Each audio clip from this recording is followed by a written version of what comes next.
Welcome back to another technical video. Today, I'll be going through your question, answering it, and hopefully finding that solution that you need.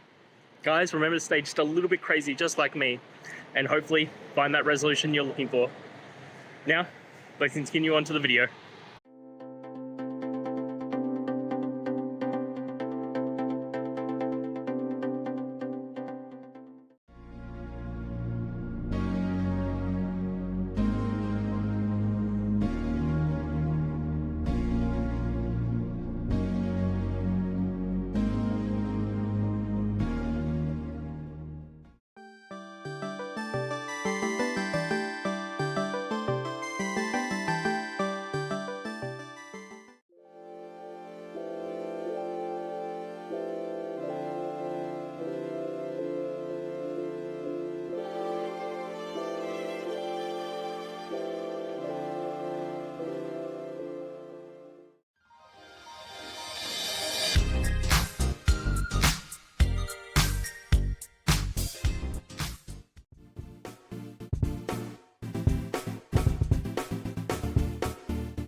And that's it, guys. I hope this video helped answer your question and you found that answer that you're looking for.